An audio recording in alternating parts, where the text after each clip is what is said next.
ये हमारा digital torque tester है जिसमें हम बोतल कैप की टॉर्क स्ट्रेंथ चेक करते हैं। ये हमारा इसका सिस्टम है, सिस्टम की बोर्ड है। ये इसका डिस्प्ले, यहाँ पर पावर ऑन ऑफ। सबसे पहले हम इसकी पावर ऑन करेंगे। ये डिस्प्ले पर आ रहा है press function start F1 THOD रेज व्यू की। सबसे पहले हम इसका एक बार कैलिब्रेशन चेक कर लेते हैं। ये हमारा क्लैंपिंग सिस्टम है बोतल का। यहाँ पर ये सेफ्टी के लिए हमने एक पिन लगा रखी है ताकि ये अननेसेसरी मूवमेंट ना करे। तो कैलिब्रेशन के लिए हम पिन को एक बार रिमूव कर लेंगे और F1 की प्रेस करेंगे। जो वैल्यू आ रही है उसको हम टेयर कर देंगे। अब ये 0 रीडिंग आ गई हमारी। यहाँ पर हमने कैलिब्रेशन के लिए ये व्हील लगाया हुआ है जहाँ पर हम लोड को हैंग कर सकते हैं। तो ये हमारे पास वेट है 500 ग्राम और ये हुक के साथ हमने इसको यहाँ पर हैंग कर दिया। तो ये डिस्प्ले पर न्यूटन आ रही है। 500 ग्राम को न्यूटन में कन्वर्ट करने पर ये 5 न्यूटन आना चाहिए, तो वही डिस्प्ले पर हमारा आ रहा है। इसके ऊपर मैं 100 ग्राम का वेट एक और लगाता हूँ, तो ये करीब हमारा 6 न्यूटन आना चाहिए।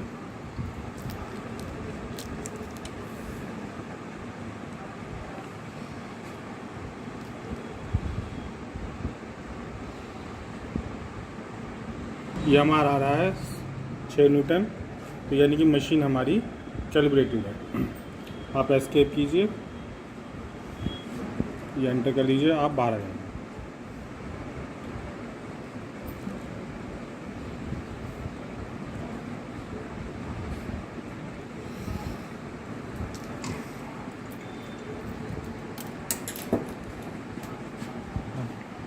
सैंपल टेस्ट करने के लिए पहले ये पिन हम वापस लगा देंगे और एक ही हमने बोतल ली है। ये पिन जो है हम बोतल के साइज से के हिसाब से आगे पीछे एडजस्ट कर सकते हैं, जो भी हमारा बोतल का साइज है। बोतल को हम यहाँ रखेंगे तो ऑटोमेटिक ये सेंटर में इसको क्लैंप कर लेगा।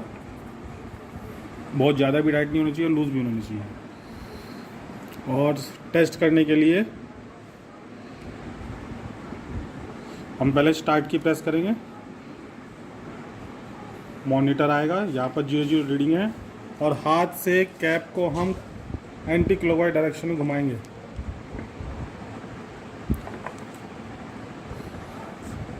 बोतल क्लैम्प करने के बाद हमें पिन निकालनी पड़ेगी और अब कैप को हम एंटी क्लॉकवाइज डायरेक्शन में घुमाएंगे। तो देखिए ये हमारा रीडिंग आ गई है। 5 न्यूटन तो हमारा फोर्स आया है। 4.4 LBS ये पाउंड्स में फोर्स आ गया है और 0.50 न्यूटन मीटर ये हमारी टॉर्क स्ट्रेंथ आ गई है। इस डाटा को हमें सेव करना है तो हम सेव की प्रेस करेंगे और रिकॉर्ड नंबर कुछ भी जो 00 आ रहा है उसको हम एंटर कर देंगे, तो ये डाटा हमारा सेव हो जाएगा। ये सेव डाटा अगर हमें देखना है तो हम व्यू की प्रेस करेंगे। पर्टिकुलर नंबर कोई है तो वही, जैसे 00 है हम एंटर करेंगे तो ये डाटा हमारा वापस डिस्प्ले पर आ